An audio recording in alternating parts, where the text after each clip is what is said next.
Perfect. Well, good morning, everybody. So great to see your faces. I am State Senator Mallory McMorrow, coming to you live from my house in Royal Oak. So Blake, you're probably closest to me at Berkeley High. So we're really excited to have you. This is something in our office that we had talked about doing for a little while. I am, just for your knowledge, the youngest member of the Senate at 33. And the youngest woman ever elected to the Senate in Michigan. So one of the things that is really important to me is making sure young people's voices are heard. One of the things that I hear all the time, particularly from high schoolers and middle schoolers, is we can't vote. So how do we make sure people are listening to us? So we're kicking around some ideas for potential town halls that we could do during this coronavirus crisis that we're all going for. And we really wanted to give all of you an opportunity to have exclusive access to some of your state's leadership. So this is just for high school students. You were all nominated by your school districts to represent your district. And we are absolutely thrilled to have you here today. So just to give you a little bit of the run of show, I'm gonna ask everybody to go on mute if you're not the person speaking. We are recording this, so we wanted to make sure this is a private meeting to prevent Zoom bombing and make sure you've got all the time to ask questions directly. But we are recording this and we are planning on sharing it out through all of my channels on social media and an email and on the website, and we'll send it out to all of your school districts as well. And feel free to share it as well. We want to give all of our residents an opportunity to see not only all of you guys, but hear what you're thinking about and how you're navigating through this very strange time as well. So we are thrilled to have Lieutenant Governor Garlin Gilchrist. Hi, y'all. Really appreciate being able to be on this call with you.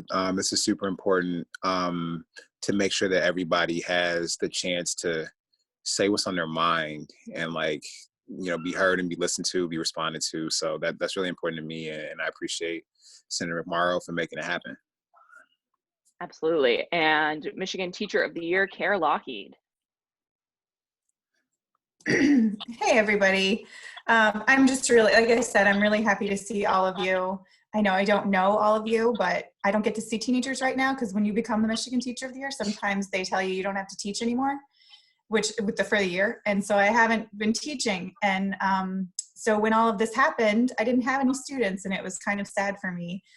So I keep butting into my husband's business. He's a teacher too. And I keep trying to boss him around and tell him what to do with his students, which he really appreciates. But one of the things I did get to do is work with the other regional teachers of the year. And we helped the state come up with some guidance. And two of the things we focused on was giving everyone grace and being flexible. And so I hope that that has been your experience with your teachers and with your school districts. And I really try hard to remind teachers and support teachers since I don't have students right now. I have two boys, 12 and 15, and they're handling this very differently from each other. So it's been interesting watching my children when they can't go anywhere and they have to be with me all the time. So I'm just happy to be here and to see all of you. Awesome, thank you. We've got a guest in Dr. Bob Sheener, who is the Superintendent of the Year from Rochester Community Schools, who's popping in to join us as well. Good morning, everyone. Glad to see you. It's always great to connect. Miss those connections. So give you the rundown of how we're going to do this. I am going to call on each of you one by one. If you could introduce yourself by name, what year you are, although we've kind of gone through that already, what school you represent, and then if you can ask your question directly to one of the panelists, either myself, the Lieutenant Governor, or Cara. And then if we've got time at the end, we can go back and get some additional answers, but I want to make sure we can get to everybody. So I want to kick it off with the Lieutenant Governor. If you want to give us a little bit of your background and tell us how you and your family are navigating this very strange time. Yeah, thank you, Senator. So y'all, I'm Garland Gilchrist. I'm Lieutenant Governor of the state, serving alongside Gretchen Whitmer. I am not quite as young as Senator McMorrow, but I am 37. And so I think this is an interesting time in the state of Michigan where we do have so many people from our generation who have chosen to step into public service. And I think it's important because for too long, or certainly for the entirety of my life, I felt like the people who were in public service or elected office had no connection to my experiences or my perspectives on the world. And so hopefully we can bring something a little different, and hopefully that by us being able to connect with you directly, we can be better leaders as well. So I appreciate the opportunity. Just, very briefly, every decision that the governor and I have made during this time is something that we did not predict having to make. This is something that we've never had to confront. No one's ever lived through or led through something like this. And so we're just thinking back to kind of our first principles as servants. So first of all, our responsibility is to protect and promote public health and public safety, number one. People come first for our administration. And that's important to note because we think that we need to keep people safe. We need to have the infrastructure in place to keep people safe. For those who are most vulnerable, we need to make sure that we're making provision for them to stay safe. So whether that's like the safety net when it comes to healthcare and access to healthcare or childcare, whether that's the people who have to do work right now, the people who are working in hospitals as doctors or nurses assistants, or even the people who are doing the administrative work to support them, people who are first responders, people who are bus drivers, people who are utility workers who are making sure that we have electricity and heat and internet so that we can have Zoom calls. I mean, these are people who are doing work now. We want to make sure they have what they need to be as safe as possible, given that they are out in the world being exposed potentially to coronavirus. And then also I've been thinking about people who are also vulnerable because of their economic status, people of color who've been disproportionately impacted by this virus and its mortality. Making sure that we can put in place really real action to help those communities. And so we're focusing on that. When it came to the decisions about school, just to put it in perspective, I'm a parent. I have twin 6-year-olds and a 10-month-old daughter. And the choice to end face-to-face education was one that we did not make lightly at all. It took us a while to get there because we know the impact that it has and the disruption that it has on student life, on the professionals who work in the schools, and then on parents, because you have a lot of parents who are trying to work right now with kids at home. Maybe your parents are doing the same and they might look like kind of stressed out about that. But more importantly, we know that going to school is an important part of how you deal with the world, interact with the world, like how you see your friends, you see adults who care about you, and those connections having to be managed in a different way adds additional stresses. And so we're really mindful of that. And I think some of y'all are seniors, and I can only imagine how wild this is for this to be your senior year. And so we want to just have space to hear from you and to talk about that and what we're trying to do to make sure that I know this is going to be senior you're never going to forget, frankly, but that also there's a good transition for you to go on to the next phase of your career, your education, or your life, and make sure the institutions that are waiting for you are making the appropriate provision for you.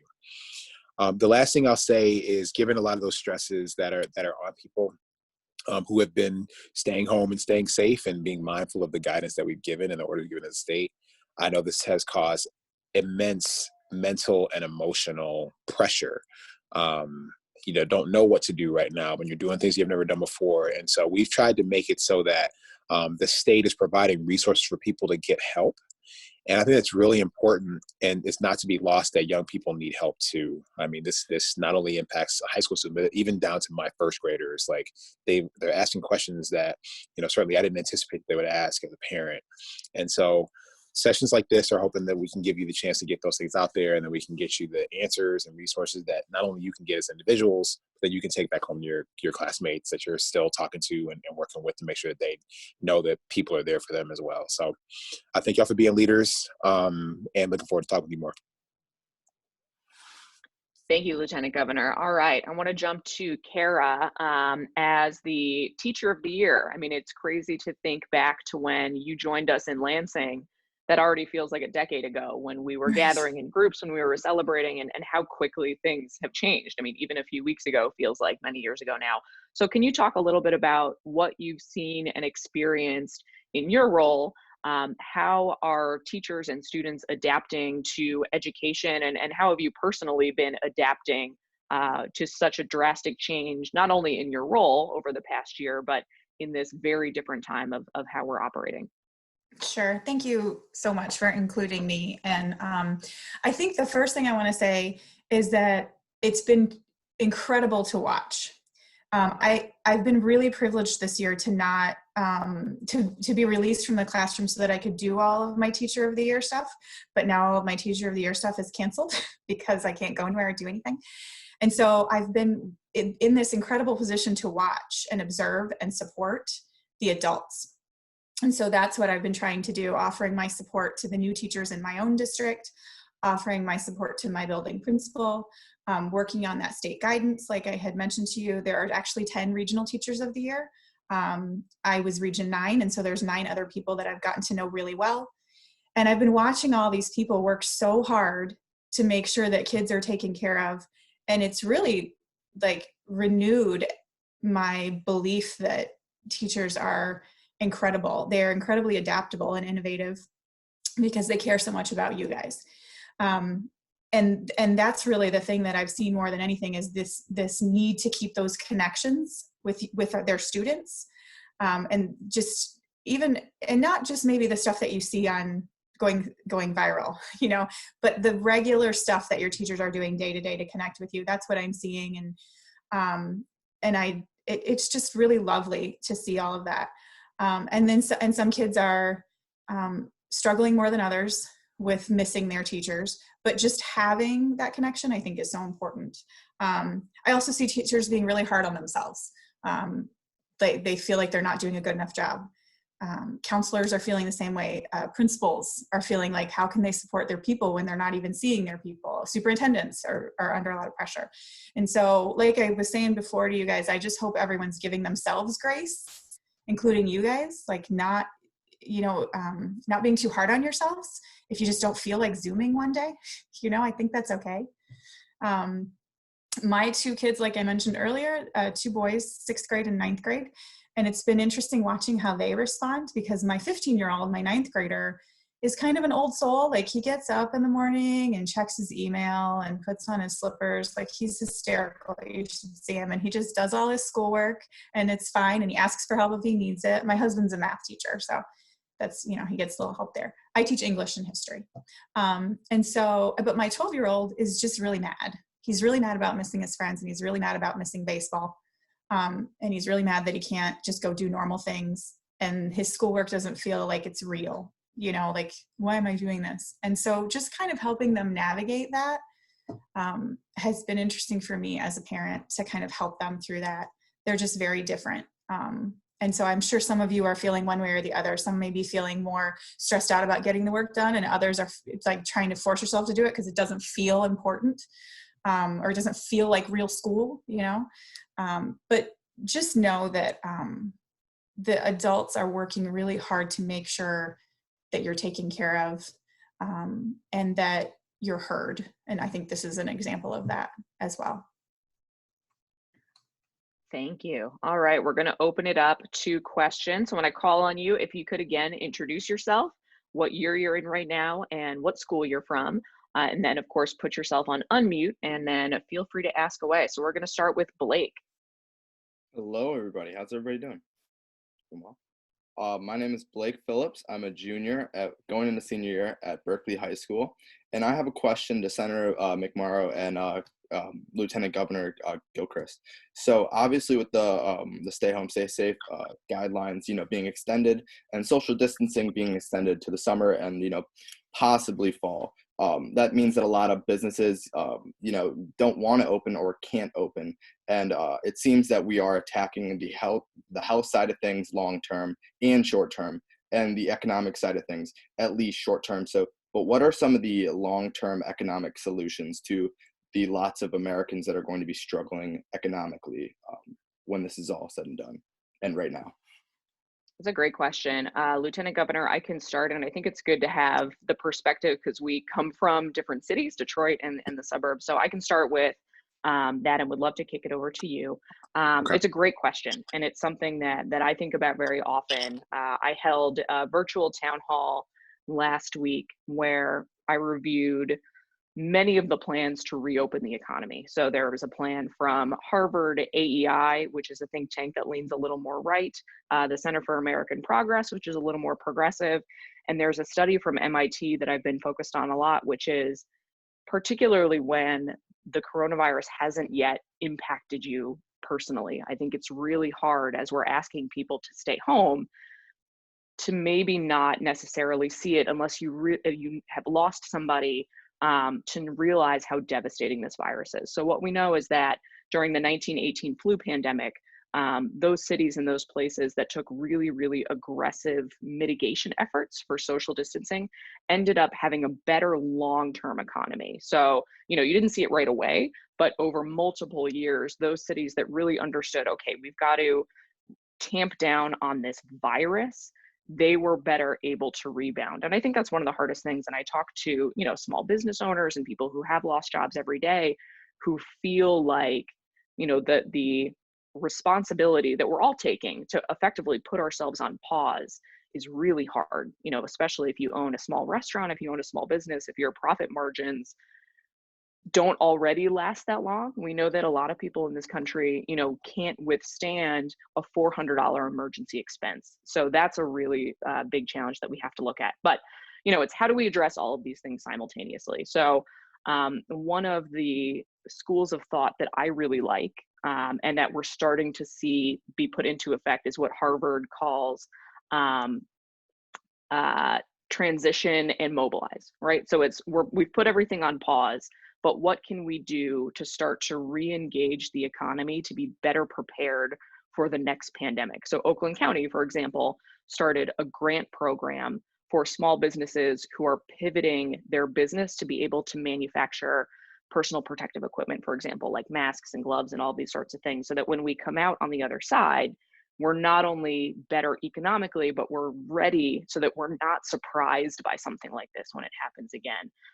But Lieutenant Governor, what are you seeing from the state level and in Detroit?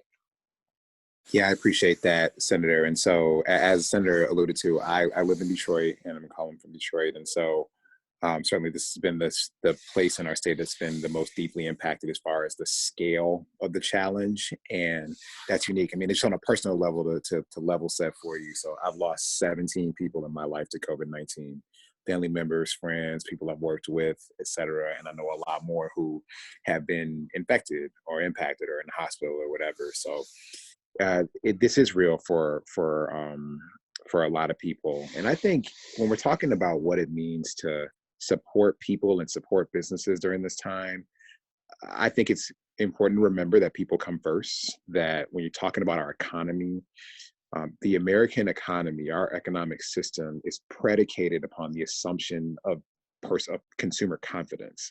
So people literally need to be confident that they can leave their house safely, and go to your store or go to your restaurant or patronize your service safely before they're actually going to do it. So we need to have the infrastructure in place that can, create the conditions for people to even have that semblance of confidence. And so that means a few things. One, it means we need to massively scale up testing. I think one of the things that is consistent or is present in all three of the plans that the senator referred to is we just need more testing. Like the fact that we don't have enough testing to test, a truly representative sample of everybody, and it's including people who don't have symptoms, is frankly has led to more people dying, bluntly. And so we need to scale that up, and we're trying to do that at the state level by trying to get more tests from the feds, by trying to procure tests from private sources, et cetera. The second thing, you probably heard this phrase, contact tracing. What that means is if a person tests positive, working with them to learn who they have come into contact with and potentially exposed to coronavirus, so that those people also can get tested. And again, in those plans that the senator alluded to, there are a number of different approaches to that, some that are super technology driven, which are like worth considering. Some of them are kind of civil liberties nightmares. And so that it's kind of a mess, but some infrastructure to be able to tell who you may have exposed to the virus so they can get tested, again, predicated upon the infrastructure to test those people. And the third thing, which I'm really concerned about, is people's ability to isolate. Like the way that you stop the spread of this virus, the reason that we're doing social distancing, the reason that we pause all this activity is so that we can limit person-to-person contact, because that is how the virus spreads most effectively. We need to recognize, however, that isolation is very difficult for some people, a lot more difficult than it is for others. So people who live in, one-bedroom apartments, can't isolate. People who live in places that only have one bathroom can't isolate. Imagine if you are a person who is housing insecure or have any number of other things, like it's difficult to isolate. So we also need infrastructure in all parts of our state to be able to isolate. The reason that matters is because then if those mechanisms are in place, then an approach to re-engaging aspects of the economy or certain regions of the state becomes much more tenable, because you have the infrastructure to support that activity safely. And if you can communicate to people that those things are in place and they can be confident in them, then I think their willingness to patronize businesses will be more consistent and more scalable. And then just one more thing I'll say on businesses, I mean, it's actually quite simple. Like, businesses need money.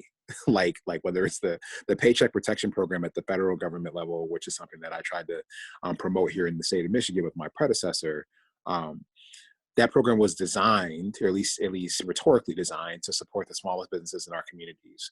The first batch of that money was $349 billion, and it ran out in about 10 days. And we're seeing that it went to not small businesses. It went to giant corporations like Shake Shack, that's like $1 billion company, and to other restaurants that did not to the smallest businesses, not your barber shops and nail salons and sole proprietorships and physical fitness trainers and stuff like that.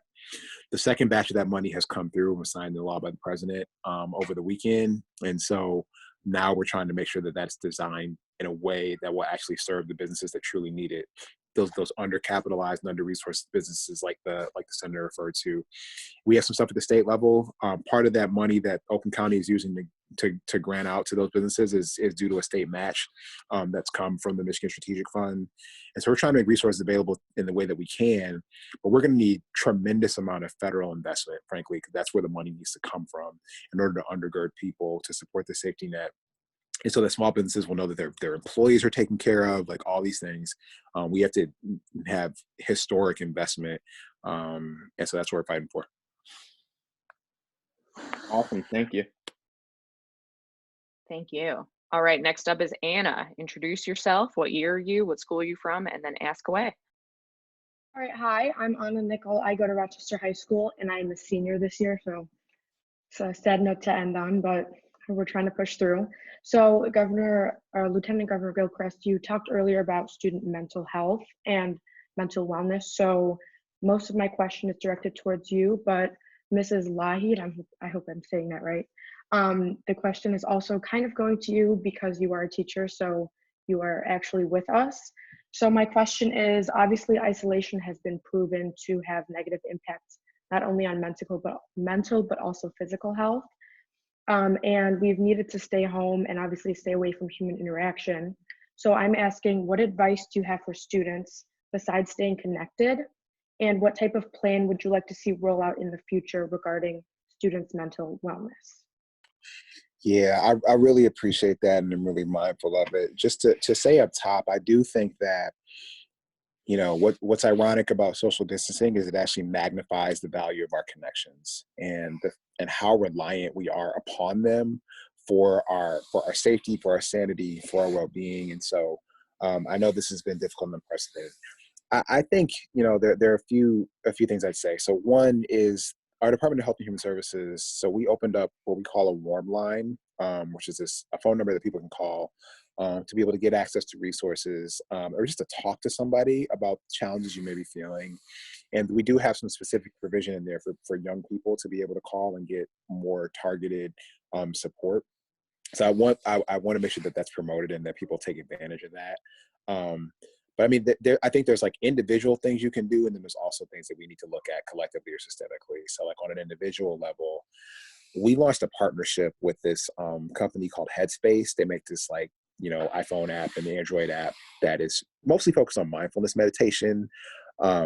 It's a pretty interesting program, and through partnership with us at headspace.com/MI for like the Michigan abbreviation, they made some free resources available or for free exercises that people could do to try to help deal with this time in a way. And I think that's one resource that people should try to take advantage of. And thinking about is centering yourself. A lot of us, isolation leads to reflection, and for some that can be positive, and for some that can be challenging because you might reflect on some negative things. And so I think trying to work with folks to build tools and strategies to kind of to work with that, I think is important.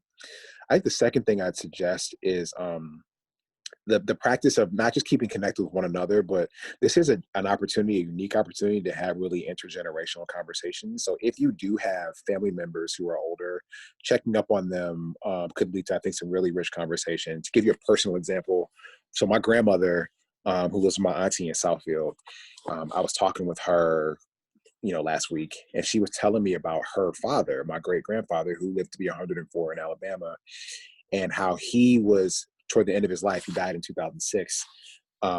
He talked about his mom dying of the flu when he was 13. Like he was talking about the 1918 flu. And I never knew that she had that flu and that impacted their family in Union Springs, Alabama in that way. And it led to this very rich conversation about that and about how this impacts people differently and why we need to take care of one another.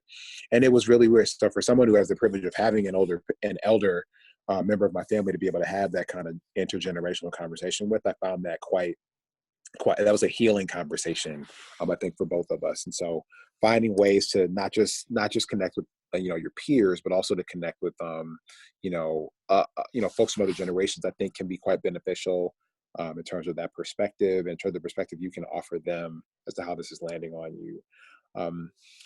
I think the last thing is we designed our stay home, stay safe order so that you could still go outside. I mean, other countries and other parts of the U.S., like they had shelter in place orders, which meant you could not go outside. So I think it would be really healthy to go for a walk, go for a run, ride your bike. Like all those things matter to, you talked about your mental and physical well-being. Those are inextricably linked. And so the idea that you can get some fresh air, I think would be beneficial to all of us, and hopefully that's a habit that we can take forward once this is all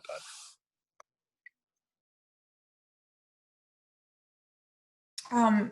Anna, I appreciate your question, and I think, and I agree with everything the Lieutenant Governor said. These are all things that we should be doing to stay healthy. But I think, are you also maybe concerned about the fall, like what it's going to look like for your peers? Okay, yeah. So I've been thinking a ton about that, right? Because I'm not experiencing this the same way as other teachers. And so I'm just really hopeful that every teacher, all the school staff is going to remember that everyone has been through this trauma and everybody's going to be responding to this trauma in different ways. And so we need to come back to school whenever that happens, in whatever fashion it happens in, softly, with grace and with patience, and maybe not jumping right into 6 chapters in your AP textbook, right? I hope I would hope that teachers are on the same page that way, that we need to think about the trauma that we've all been through and focusing on reestablishing connections and trust, and making school safe physically, but also mentally and emotionally for kids. There's some things that are going to change, and I don't know yet what will change and what anything's going to look like, but I hope that your voices are in those plans, and teacher voices are in those plans, and counselors and social workers and school psychologists. All of these experts need to be in on that so that we can make sure that we are taking care of you mentally and emotionally and physically, as well as academically. And I think that we just kind of need to make sure the priorities are clear. And I'll jump in too. I'll say that's a conversation that I'm looking forward to on the state level. We've talked for years on both sides of the aisle about curriculum and testing, and there's too much testing and all of these sorts of things. And I think an experience like this, and I'll just put it in kind of a personal context, I graduated from college right into the recession as a car designer. So you can imagine it was really hard to get a job. I ended up homeless. I lived in the back of my car for a few weeks while I was trying to put my portfolio together and get a job, and worked at Urban Outfitters for minimum wage, and had bills to pay and didn't have health insurance. And I learned more from that experience than, really diving in deep on a textbook. So, my hope is exactly to what Cara mentioned, is that we, on the state level, when we're crafting policy about what school, is going to look like in whatever form it looks like when it comes back, and how we're judging, or having the schools judge all of you, and what advancement looks like, that we take into account that everybody has gone through this experience together. And I'm sure all of you have already learned quite a lot from this, in the same way that, that experience that I had really, really taught me quite a bit, and significantly more than anything on a standardized test. So I think it's an important conversation, and one that my hope is we don't forget when we start to get back to something that is a sense of normalcy. All right, our next question goes to Jessica. Introduce yourself, your school, and fire away. Hi, I'm Jessica. I'm a junior at Troy Athens, and I know during this time a lot of kids are wondering how we're going to meet the yearly requirement for schools. So I guess my question goes out to Senator McMorrow and the Lieutenant Governor. As the Department of Education announced prior to the online learning, prior to when it was determined that the schools would be closed for the remainder of the year, would not count towards the hourly requirement. How do you think districts will move forwards in the future, going into summer or anything like that, to meet this requirement?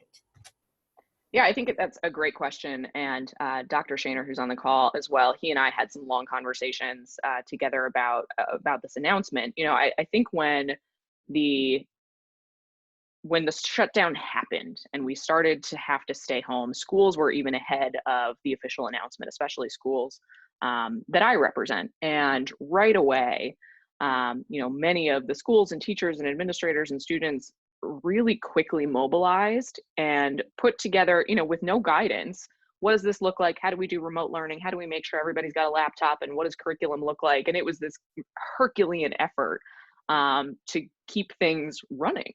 And, then the MDE statement came out at the time that it was, and said that, okay, remote learning isn't going to count. And, I had some issues with the way that was announced, because I think there's two sides of it. We have to grapple with the fact that there is a digital divide, particularly across the state. It's not just an urban suburban thing. It's rural Michigan that doesn't have broadband access, and what does that curriculum look like? So I think it was well intentioned, right? That we've got to make sure we're planning for everybody. But I think the way that it was announced really took the wind out of a lot of people's sails, especially people who worked so hard to get programs up and running. And for students who are continuing to work, I'm somebody, I'll tell you right now, I have ADHD. I've always really struggled with independent work. It's just not something that my brain does very naturally. So if it were up to me and we were doing all of a sudden all of this independent online work, and then I heard that it didn't count, you better believe I'd be doing creative projects and going outside, and it would take that kind of weight off, like I don't have to do this anymore. So I think that was a real struggle. But as we move forward, and I'll leave this to the Lieutenant Governor, because the state, made some decisions about basically students who were on track to advance would continue to do so to the next grade or to graduation, and wouldn't be punished or held back, for effectively an act of God, something that we couldn't control. But it really, what that looks like moving forward, again, going back to the last conversation, is going to require some deep introspection about what curriculum looks like and how school operates, and how we make sure you all have the experiences that you need to do everything you're going to do in life. Yeah, Senator, you're absolutely right in terms of, to be blunt, that statement coming out created a lot of confusion and not a lot of value. And so we're certainly trying to work through that with MDE and with our education leaders across the state, because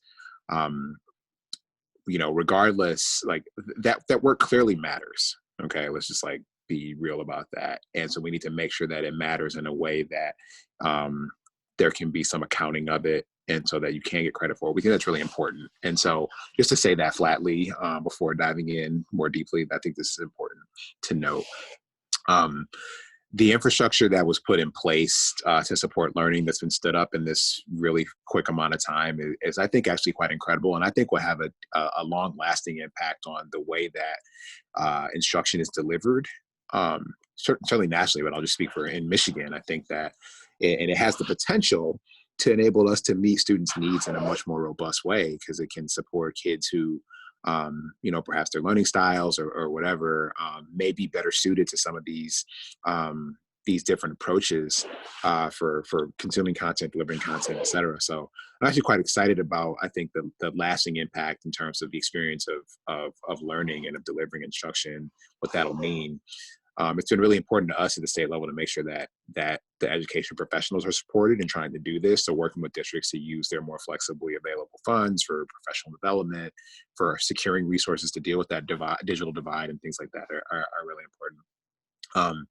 But just, at bottom on the credits, just know that from our administration's perspective, the work that you do, it matters to us, and we want to make sure that that counts. So that we absolutely wanted to be explicit about knowing that because a pandemic hit the state of Michigan, that doesn't mean that you should not be able to continue on the path that you'd already set. And we're watching really closely to make sure that no one gets held back, or no one doesn't get or that no one gets something denied from them because of this. And so that's something we're trying to watch really closely. I know districts have been working to put together these plans. That is a very, very, very tall order to do that. And so, but I know that, certainly Dr. Who's on the phone now, I know that his team I know they're going to put together an amazing plan. And I think that leaders have stepped up, and we're trying to make sure they have the support if they need to, so that those can be successful and they can support kids. But I hate the idea of a student thinking that the work that they are doing would not matter or would not count, and so therefore wouldn't have the value that it should. And so we're trying to work to address that and make that not a reality. Thank you. Thank you. Thanks, Jessica. Really great question. All right, next up is Nathan. Introduce yourself, your grade, your school, and fire away. Hello, my name is Nate Vesper. I'm a senior at Clawson High School. I'm graduating in June, or late May, obviously. And I actually have two questions for all of you. So the first one is my mom's third grade teacher, and she does everything she can to get work out to her students, but only about half of them are doing all the work, and she teaches in a high risk or in a district where a lot of kids are high risk. And that whole third grade state mandated law. So when these kids go back to school in the fall, what are we going to do to make sure the burden doesn't fall on the teachers for things that aren't their fault and end up ultimately holding back every single kid in the classroom? So what are we doing at the state and the district level? And my second question is now I'm part of the Special Olympics program at my school, and it is as much as we think this pandemic affects us all, it affects special needs children and their family 10 times more. So what are we doing at the state and district level to take care of them and their families? Those are two really, really great questions. Cara, could I ask you to take the first one? About the third grade reading law in fourth grade? Your input, yeah. So, and then we can Yeah. talk about what we're doing on the state level. Nate, I love that you asked that question on behalf of your mom, and I feel like third grade teachers everywhere are having that same thought, and then of course fourth grade teachers. I don't know what the plan is, but I would say that I would hope that the plan any state or district plan would absolutely include exactly what you said, not blaming teachers for things that are out of their control, just like we're not holding students back for things that were out of their control. The idea that I don't love the third grade reading law. I'll just be upfront with all of you. I don't love that to begin with. But the idea that we would make it even more punitive because of a pandemic is ridiculous and really just kind of hateful. So I love that your mom is working hard for kids just like all of the other 3rd and 4th grade teachers out there. And I really just want you to give her a hug for me, because I feel so deeply what you're saying about your mom and all of the teachers that are working so hard. And I think that's all. I love that you asked that question for your mom. Thank you. Lieutenant Governor, do you have any thoughts on that question?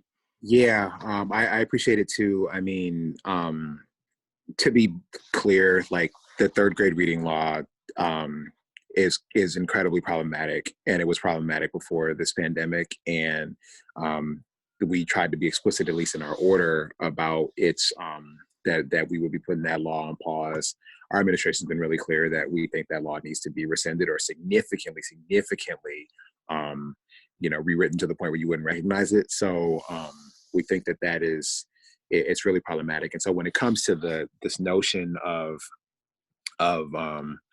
holding something against teachers having to teach in the aftermath of this, we certainly are going to try to work to have as many protections as we can from an administrative perspective to deal with that. We got to deal with the legislature, and the senator can speak to that in terms of a path to reforming that in a more robust way. But nevertheless, we certainly will not seek to hold any harm against professionals or students who are working in the midst of that, because this is one of those concrete examples of like something being bad in the pandemic making it worse, or something being already unclear and it being even more cloudy now. So that's where we stand from the values perspective on it, and we're going to try to work hard to clarify and hopefully eradicate that from even being an issue. Yeah, I agree with what everybody said so far. So one of my colleagues had already introduced legislation to repeal the 3rd grade reading law, and then to really pare down on the workings of it if we can't fully repeal it. So, my hope is that this experience continues to push that conversation. I'll be just very frank, there's a majority in the legislature that supports that law. So it was an uphill battle already before the pandemic. And I know it's going to be challenging because there's a lot of people who, want accountability out of schools, but I think accountability needs to mean very different things. And, holding somebody back or punishing a teacher or punishing a student, in my mind, is not the right way to make sure that everybody can read. And I think one of the things on the larger picture that this experience has laid bare is just how much kids and families and the way our government works continues to put more and more responsibility into schools and into teachers. So, I talk to teachers and superintendents all across my district. And, I've got a little bit of Lanphier schools and Warren schools and that interact with my district as well. And it's a stark contrast between talking to, some teachers who have had really good digital conversations with their kids, and some teachers I've talked to who said, I'm not even worried about that right now. I am just making sure my kids' families are okay, that they know how to find food banks and that they know how to get the resources they need.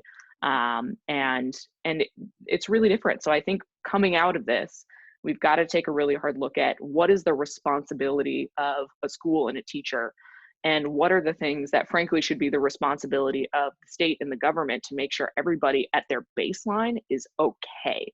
And I know that's something that, if you've got a kid who doesn't know where his next meal is coming from, or actually in Royal Oak, we have one of the highest rates of homelessness in the state, which is, was shocking when I learned it. But if you've got a kid who doesn't even have a steady home, then the idea that you're going to learn in the same way as some of your peers is a real challenge. So I hope we reignite that conversation coming out of this, because it's something I think we really need to have. And then Nate, I want to touch on your second question. My brother-in-law has Down syndrome and went through Bloomfield Schools. So it's something that's really, really personal to me.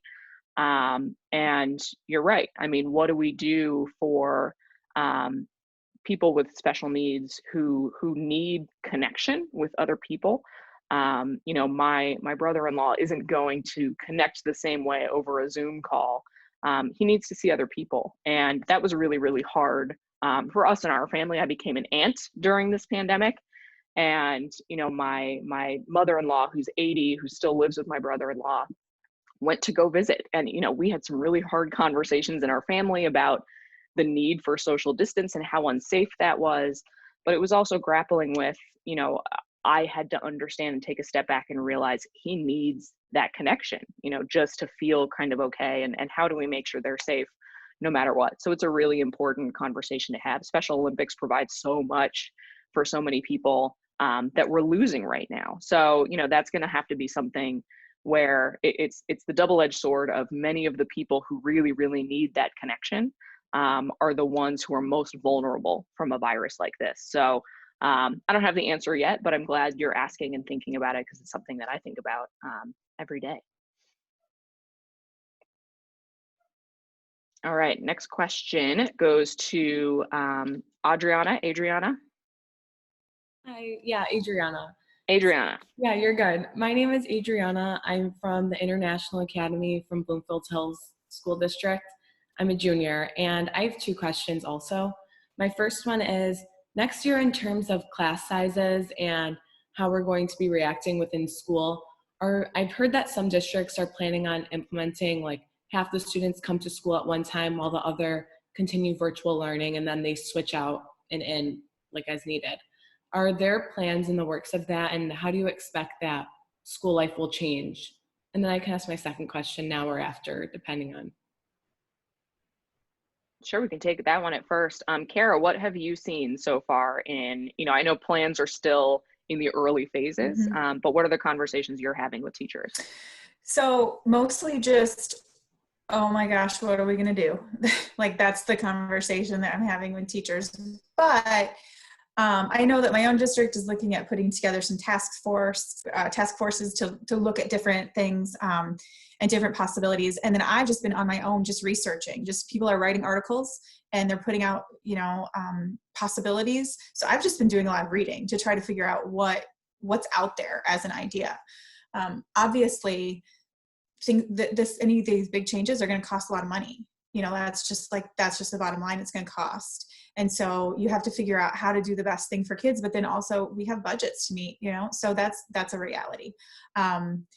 I do think I've seen a lot of like the staggered scheduling, like you're talking about. I've seen a lot of I think Denmark only sent back elementary kids or something like that. I was reading about what they did. They only had like 12 kids in a class, which, I mean, that's so crazy, right?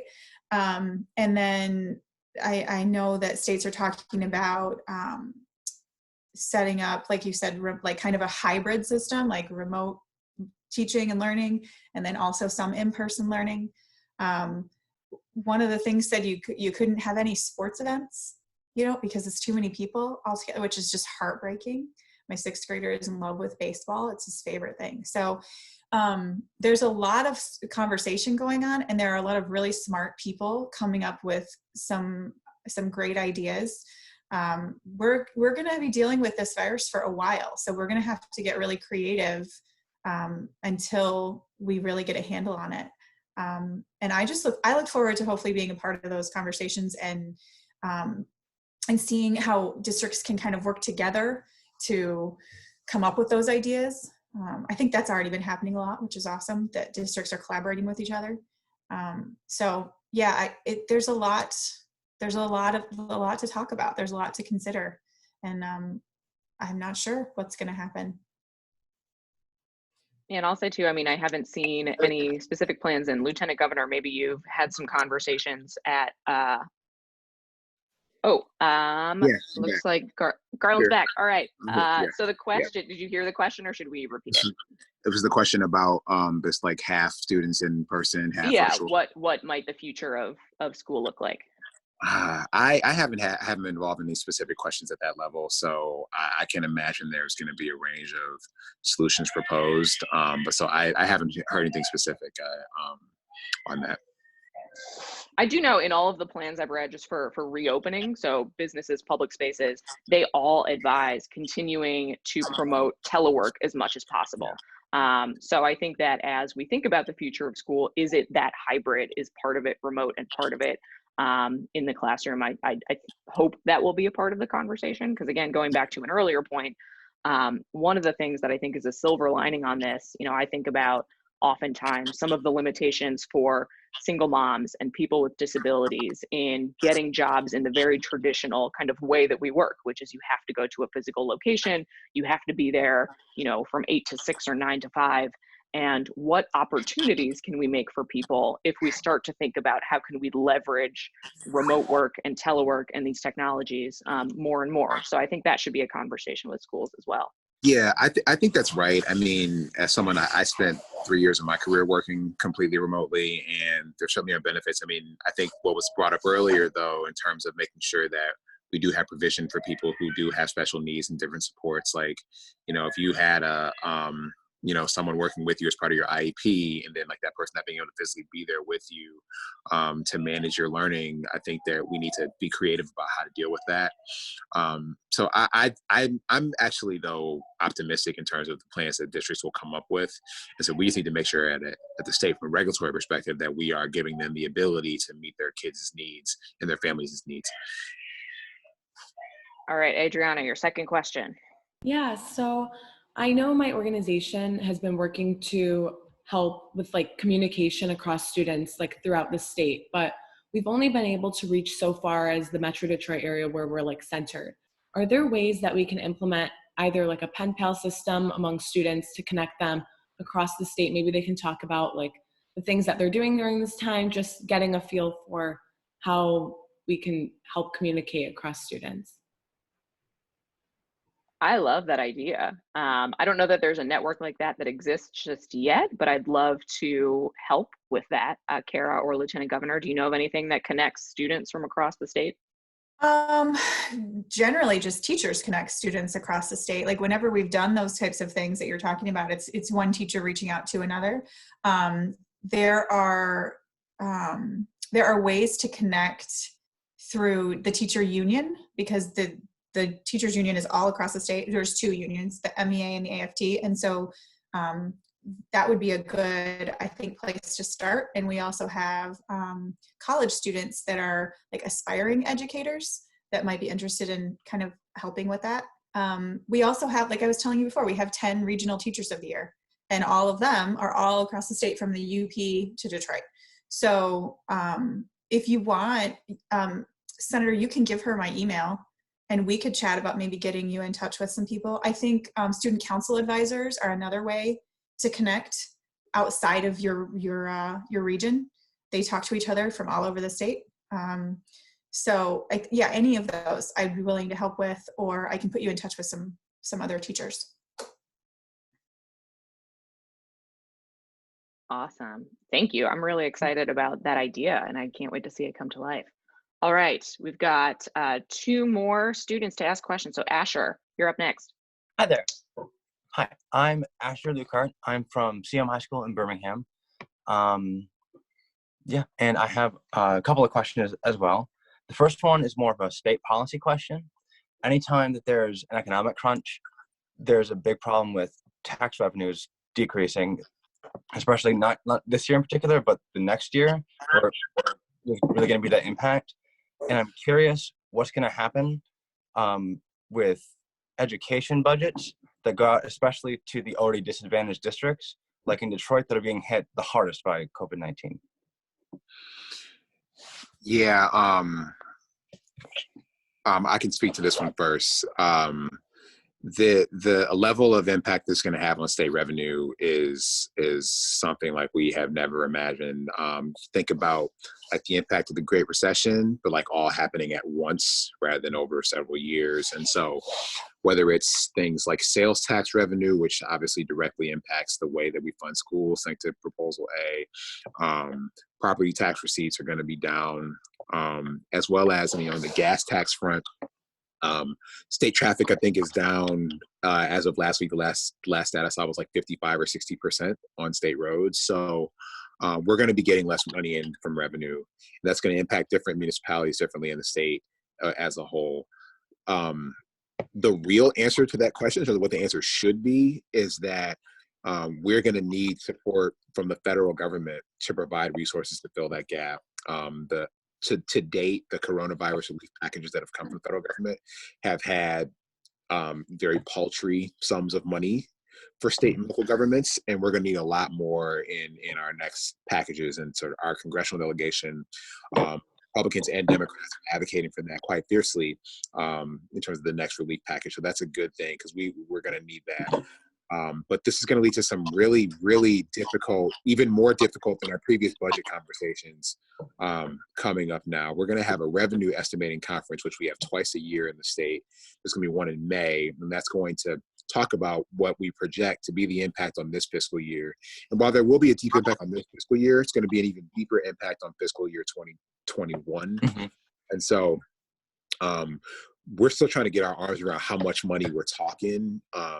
And then we need to talk about planning. But, honestly, we need a lot of support from the feds to be able to do it because, unlike the state that has to balance our budget and municipalities that balance our budget, like the feds can make more money in order to help us get through this on a temporary basis. And there's precedent for doing that. So we're going to need that. And then it does give you an opportunity, though, to think about then how those revenues are equitably distributed, because now we have another dimension of that equity when you're talking about the differentiated impact that this pandemic has had on different parts of our state.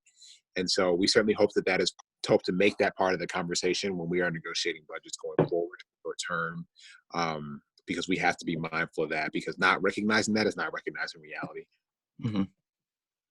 Yeah, and I'll just chime in. So one of the positive things, I always look for silver linings during these experiences, is I've had much better communication with my federal colleagues throughout this entire crisis than I have had since taking office. So my state Senate district overlaps 3 congressional districts. So I've got Andy Levin, Haley Stevens, and Alyssa Slotkin, who I have now weekly Zoom calls just like this with.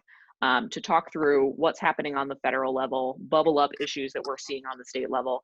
So we've been really advocating some of the federal dollars that have come down. Yes, we need significantly more, but they've also been fairly constrictive with how those funds can be used. So the money that the state received, the way that it's worded right now is that it can only be spent on COVID-19 related expenses. So things like building field hospitals, responding to this crisis. But you may have heard our governor talk about it if you've tuned in to see Governor Cuomo in New York, who does his daily rambly press conference, talk about it a lot, is, there's the cost to respond to coronavirus, but then there are things like the school budget and funding police and fire and all of those things, to your point, that are taking a hit. So what we are advocating back up to our federal colleagues is just for more flexibility in how we use those funds. Michigan, cautious optimism, we're starting to see the rise in cases level off, and we've got field hospitals at the TCF Center in Detroit and the Showplace Center in Novi, but they're not nearly at capacity, right? There's, I think 25 people in TCF the last time I checked. So that's good news. So if we're spending less on, those facilities than maybe we needed to, can we put that money elsewhere to help? It wouldn't eliminate the hit to the budget, but to help us just have that flexibility. So that's something we're continuing to advocate for with our colleagues. Right. Thank you very much. I appreciate the response. And then secondly, a lot of times when there are like crises like these that turn everything upside down, you really start to rethink what the priorities are. And I've seen that a lot in my school, which has put way more emphasis on like mental health, something that kids have been asking for a long time, but haven't always received the way that they've envisioned for themselves. And this is more for the teacher of the year, but I was curious if you think that these changes and these like increased emphases on these other areas that students have been wanting and they're getting now will stick around after the crisis is passed. I appreciate you asking that and framing it that way, because you're right that it shouldn't take a crisis to get us to do those things, but a lot of times that's exactly what it takes. I would hope that schools would see how positively students respond to social emotional learning support and being open and talking about trauma and mental illness and then continue it because it's good for kids, not just because it's related to a crisis. That's what I would hope to see. Schools aren't just a place to learn. They're a place where you grow as a human being and you become the person that you're supposed to be, right? And so you need more than just academic support in those places. And teachers and social workers and counselors are uniquely suited to do that. We just sometimes get a little ahead of ourselves with the scheduling and the classes and the assignments and the grading, you know what I mean? And it just, and you, like you said, you kind of lose sight of what the priority is. And the priority should always be helping you all to be the very best human beings that you can possibly be. And you can't do that if it's not a well-rounded experience. So yes, I would hope that, like Senator McMorrow said, that could be a silver lining that comes out of this, is that schools will continue on that track and giving those supports. Okay, thank you guys so much. Thank you. All right, last but not least, Zoe, introduce yourself, your school, your grade, and ask away. Hi, my name is Zoe. I'm a senior at Royal Oak High School. So my question is for Senator McMorrow and Lieutenant Governor. Now that workers who tend to earn minimum wage are being recognized as essential workers, do you think that the public opinion on minimum wage will shift? And do you think that minimum wage should be increased because of that? Oh my gosh, thank you so much for asking this question. I mean, yes, to put it bluntly, absolutely. This is something that I've been advocating for even before coming into office. I was collecting signatures for the One Fair Wage ballot initiative that would have guaranteed earned paid sick time.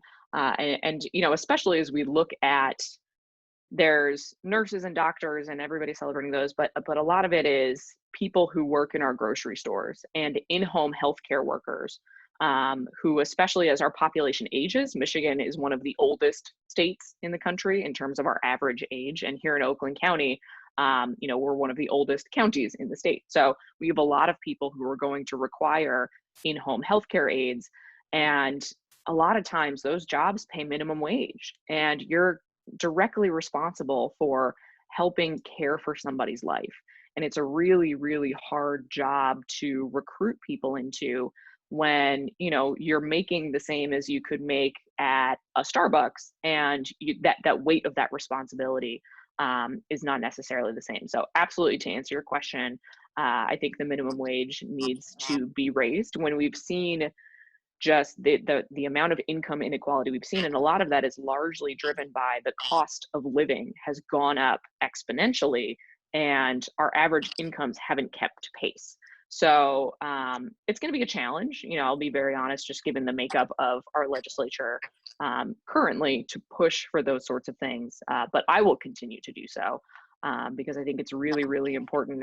And you know, I was glad to see that many healthcare workers got a $2 raise via executive order, and the Lieutenant Governor can talk about that. But I hope that sticks because we need to. I mean, people who are putting their lives on the line, whether it's somebody who's working at Kroger, and I mentioned this in my floor speech in the Senate the other day, you know, one of my constituents who worked at Kroger died doing his job, contracted coronavirus, and passed away, just making sure that we could all go to the store. And that's not okay. We've got to make sure that people have protections and that people have a fair wage. Yeah, everything Senator McMorrow said, we needed to raise the minimum wage before this. We need to raise it during it, which we tried to do with that bump on hazard pay. And we need to raise it beyond this as well. The people who are doing these jobs have always been important and have always been undervalued, and we need to make sure that we can reflect that. I think, just to be political for a half a second, public opinion on raising the minimum wage has been very clear and very consistent for a long time. Across the board, across the political spectrum, people want to raise the minimum wage due to many other issues that have led to the structure of our legislature that has been difficult, and we saw that even usurped as recently as 2018. The governor and I have both done our own calls with the what will be the future iterations of the One Fair Wage campaign, which so y'all know, that is the campaign to raise the minimum wage in the state of Michigan. And that's really important to us. I also want to let you know that folks in our federal delegation are working on this too. People like Senator Gary Peters, who are working on getting hazard pay for for people who are working on the front lines and first responders. These are jobs that are important, that have been, their visibility has been magnified. And I want to include in this our paraprofessionals who are working in our education system, who also are many times not making a living wage, but are doing, life affirming work. And so we need to recognize that and value that. And that's something I feel very strongly about, and I'm going to advocate for very strongly at the state level and the federal level. Thank you. All right. Well, you all are amazing because we are exactly on schedule. So I want to thank everybody for coming. And then because it is an unusual year, I was hoping that Cara and Lieutenant Governor, you could provide some parting words for the class of 2020. And then I put it in gallery view, and it would be cool. I'm going to unmute everybody. And if we can all say congratulations, class of 2020 after that, are you all in? You want to help us do that? Sweet. All right. Let's start with Cara. Some parting words for these students and the class of 2020. Absolutely. I have been teaching seniors for a while, and they are my favorites. Don't tell the rest of the students, please. I absolutely adore seniors, and it is just heartbreaking, all the things that they are missing out on, that you guys are missing out on, and that their teachers are missing out on, and that their parents are missing out on, because we do senior walk, where you walk around the building and everybody claps for you, and that's not happening this year. And but I just want to tell you, I read a letter from the Louisiana Teacher of the Year. His name's Chris Deere, D-I-E-R. I don't know, have you guys read it yet? Have any of you read it? Go find it. And Senator, I can send it to you if you haven't seen it yet. But in it, he was a senior during Katrina in Louisiana and had to leave school and move to Texas. And in it, he just talks about how it's still your year. This is still about you. 2020 is always going to be your year. And in some ways, really, it'll make it pretty unique for you, kind of like my year as Teacher of the Year when there was no school, right? And so I want to encourage you to read his letter, because I think he just says it so much better than I could. But I just want to say, you're going through this amazing thing, this incredible, crazy thing, but it could be an opportunity to make it even more special, to keep those connections with each other, and kind of band together. You're the class that went through this, the class of 2020. It's one of a kind, right? There's never been anything like this before, and hopefully not again. But I think there's something to be said about the uniqueness of this situation and how you can rise to meet it and stay connected with each other and support each other, and be excited for the things that you still do get to do, and go off into college with this incredible kind of backstory that you all share all across the entire country. It's actually makes you pretty unique. Go ahead, Lieutenant Governor. Okay, so I really appreciate y'all for being leaders. And one thing that this reminds me of is that, in every situation you confront in life, you're going to bring your whole self into it. The totality, the sum of all of your life experiences, the positive, the challenging, the inspiring, the comical, the terrible, all of those experiences that make up who you are, you need to bring to every situation you're in and apply them in hopefully the most productive way. And I believe that you as students who have experienced this as part of your education, as part of your life during this time, I think this is going to stick with you in ways that are going to enable you to pull from depths of your person and depths of your character, that somebody like me who didn't have to face something like this in that context wouldn't be able to do. I think it's going to draw creativity from you, because there are going to be ideas and business models that are inspired during this time.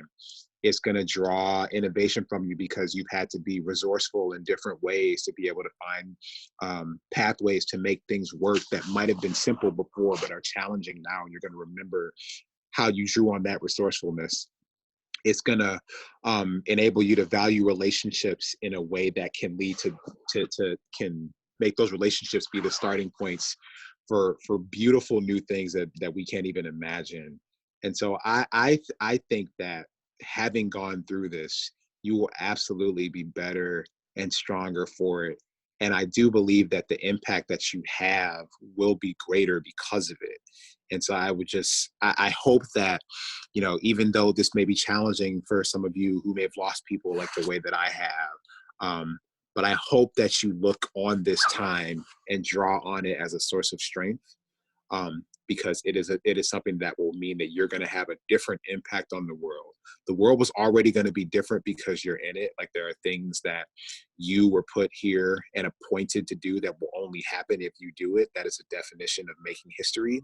But I believe that you'll be able to do that in a much deeper way because you've had this experience, in a much more profound way. And this is going to be the time when that we look back on and say, you know, the sunshine that came after the stormy night of COVID-19 is brighter than anything that we've ever experienced. And you're going to be a big part of making that happen. So I encourage you, you know, to draw on that every single day. Thank you so much. All right, Liz, I'm going to ask you, could you put it in gallery view and unmute everybody?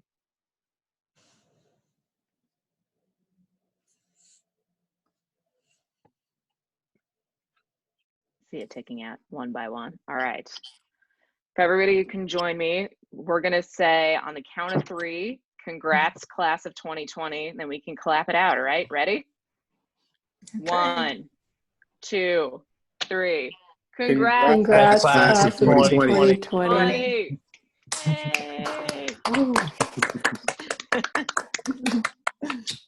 Thank you, all of you, for joining this. This was an incredible conversation. I'm really, really proud to represent all of you, especially on challenging times like this. I know our future is very, very bright. So stay safe, and thanks again for joining us, and reach out if you ever need anything. Have a great day, y'all. Thanks, everybody. Thank you for having us. Take care. Bye. Thank you. Bye.